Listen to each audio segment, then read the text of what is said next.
C'était en novembre 2008, dans l'un des tout premiers esprits des lettres, l'œil clair et vif, le sourcil broussailleux, Jean Delumeau était venu parler de son dernier livre, Le Mystère Campanella, qui racontait la vie d'un personnage de roman, d'un moine un peu oublié, et c'était tout à fait passionnant. Jean Delumeau nous a quittés le 13 janvier dernier, il avait 96 ans, et comment, dans cette émission, ne pas lui rendre un hommage appuyé et mérité.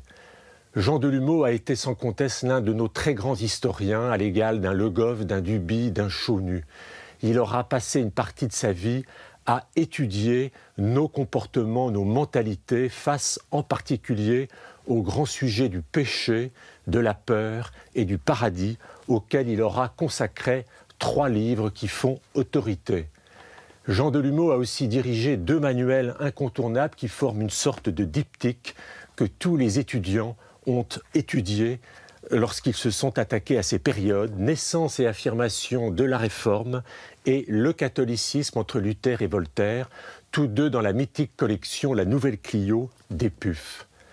Jean Delumeau était aussi passionné par l'histoire de Rome au XVIe siècle, auquel il a consacré 2 livres, ce qu'il appelait la seconde gloire de Rome, c'est-à-dire après le déclin de Rome au XVe siècle, la Renaissance avec tout le foisonnement architectural et d'idées que l'on connaît.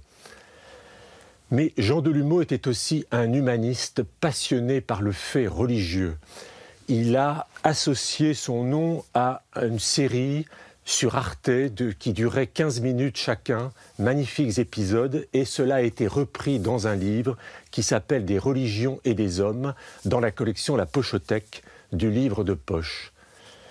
Mais toute sa vie, Jean Delumeau a été aussi un grand chrétien engagé, soucieux des débats de son temps, souvent avec des propositions audacieuses qui le faisaient classer dans une tranche progressiste de l'Église. Beaucoup de ces textes sont regroupés dans le volume de la collection Bouquins qui s'appelle « De la peur à l'espérance », avec en particulier le grand texte publié en 1977 qui fit date, « Le christianisme va-t-il mourir ?» Alors il n'y répondait pas forcément, mais il disait en tout cas que le christianisme, pour continuer à vivre, devait se réformer.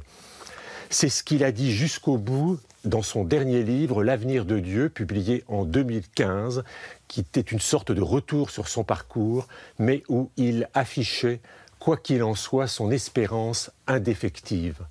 Eh bien, il me plaît que Jean Delumeau ait sans doute maintenant rejoint ce paradis qu'il aura si longtemps scruté.